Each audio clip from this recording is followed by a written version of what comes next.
السلام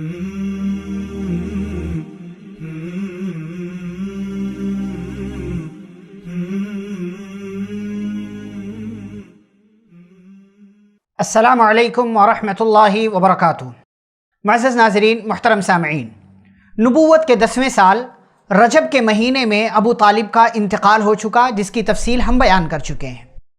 ابو طالب کے انتقال کے 2 مہینے کے بعد ہی رمضان کے مہینے میں آپ صلی اللہ علیہ وسلم کی پیاری بیوی، چہیتی بیوی، پہلی بیوی، ہم سب کی ماں ام المومنین حضرت خدیجہ رضی اللہ تعالی عنہا کا بھی انتقال ہو گیا۔ انا للہ و انا الیہ راجعون۔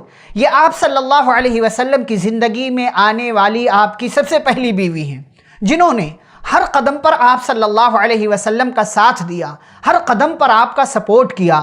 آپ کی زندگی میں تکلیفیں آئیں، آپ کی تکلیف کو اپنی تکلیف سمجھا، آپ کے دکھ کو اپنا دکھ سمجھا، آپ کے غم کو اپنا غم سمجھا۔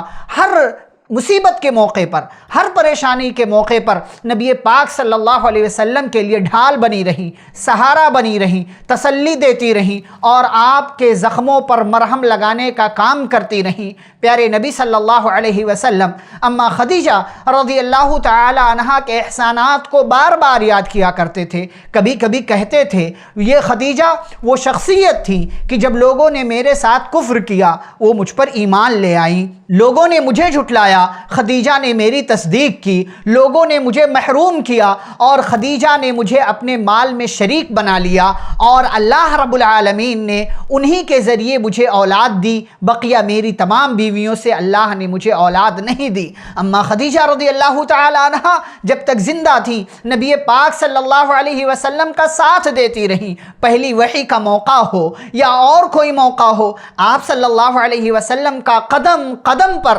اما خدیجہ رضی اللہ تعالی عنہ نے ساتھ دیا۔ اسی لیے ان کے انتقال کے بعد بھی نبی پاک صلی اللہ علیہ وسلم مغموم رہتے تھے، پریشان رہتے تھے۔ خدیجہ کی بار بار آپ کو یاد آتی تھی، اور اسی لیے اس سال کو، نبوت کے 10ویں سال کو عام الحزن کہہ دیا گیا۔ یہ غموں کا سال تھا۔ نبی پاک صلی اللہ علیہ وسلم کے چچا کا انتقال ہو گیا۔ یہ غموں کا سال تھا۔ نبی پاک صلی اللہ علیہ وسلم کی پیاری بیوی، چہیتی بیوی اما خدیجہ رضی اللہ تعالی عنہ انتقال کر گئیں۔ یہ وہ خاتون تھیں کہ جبریل امین علیہ السلام آسمان سے ان کے لیے سلام کا تحفہ لے کر کے آتے تھے۔ ایک مرتبہ آئے، پیارے نبی صلی اللہ علیہ وسلم سے کہنے لگے، ابھی خدیجہ آئیں گی، ان کے ہاتھ میں کوئی سالن ہوگا، کوئی مشروب ہوگی، کوئی پینے والی چیز ہوگی، آپ ان کو اللہ کی طرف سے سلام کہہ دیجئے گا، ان کا رب انہیں سلام کہتا ہے، اور یہ بتائیے گا کہ جنت میں ان کے لیے موتیوں والا ایک محل ہے جس میں کسی قسم کی کوئی تکلیف نہیں۔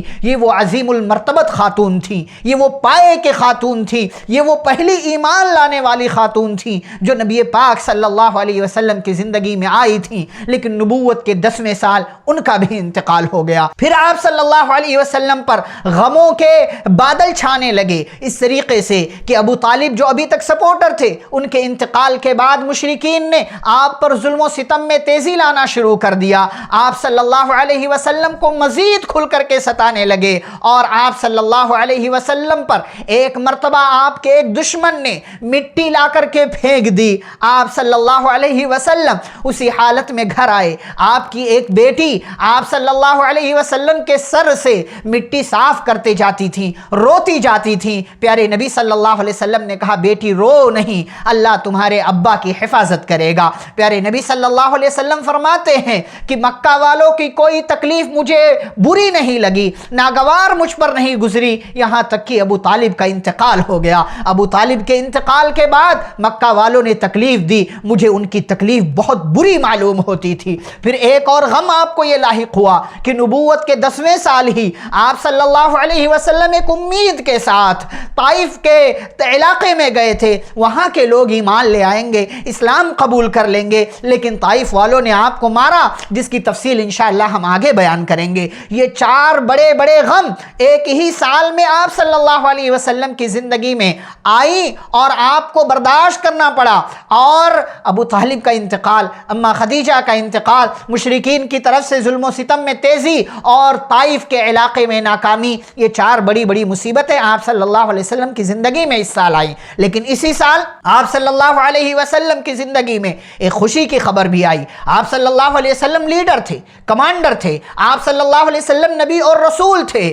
عورتوں کے مسائل بھی آپ کے ہاں آتے تھے، اس لیے آپ صلی اللہ علیہ وسلم کو ایک بیوی کی ضرورت تھی اماں خدیجہ رضی اللہ تعالی عنہا کے انتقال کے بعد۔ اسی لیے آپ صلی اللہ علیہ وسلم نے حضرت سودا بنت زمعہ رضی اللہ تعالی عنہا سے شادی کر لی۔ یہ بیوہ خاتون تھیں۔ شوال سن 10 نبوت میں، نبوت کے 10ویں سال شوال کے مہینے میں آپ صلی اللہ علیہ وسلم نے ان سے نکاح کیا۔ یہ بالکل پہلے شروع میں اسلام لا چکی تھی، اور ان کے پہلے شوہر جو تھے سکران بن عمر رضی اللہ تعالی عنہ، وہ بھی بالکل شروع میں اسلام لا چکے تھے، پرانے اسلام لانے والوں میں سے تھے۔ یہ دونوں میاں بیوی نے دوسری ہجرت حبشہ میں انہوں نے حبشہ کی طرف ہجرت کی۔ دونوں میاں بیوی سکران بن عمر، سودا بنت زمعہ رضی اللہ تعالی عنہما، یہ دونوں ہجرت کر کے حبشہ گئے، اور کہا جاتا ہے کہ وہاں جانے کے بعد حبشہ میں ہی، اور بعض روایتوں کے مطابق مکہ واپسی کے بعد، سکران بن عمر کا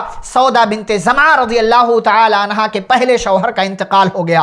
عدت کی مدت ختم ہوئی تو نبی پاک صلی اللہ علیہ وسلم نے سودا بنت زمعہ رضی اللہ تعالی عنہا کو نکاح کا پیغام بھیجا، اور اس طریقے سے وہ ام المومنین بن گئی، پیارے نبی صلی اللہ علیہ وسلم کی بیوی بن گئی۔ بعد میں انہوں نے اپنی باری اماں عائشہ رضی اللہ تعالی عنہا کو ہبہ کر دی تھی، اپنی باری ان کے حوالے کر دی تھی۔ اس طریقے سے اب پیارے نبی صلی اللہ علیہ وسلم کی زندگی میں یہ دوسری بیوی بن کر کے آ گئیں۔ اس کے بعد انشاءاللہ طائف کا واقعہ ہم آپ کے سامنے بیان کریں گے، وہاں کیا ہوا، کیسے ہوا، کیا حالات ہوئے، آپ صلی اللہ علیہ وسلم کے ساتھ کس طریقے کا سلوک کیا گیا۔ والسلام علیکم ورحمۃ اللہ وبرکاتہ۔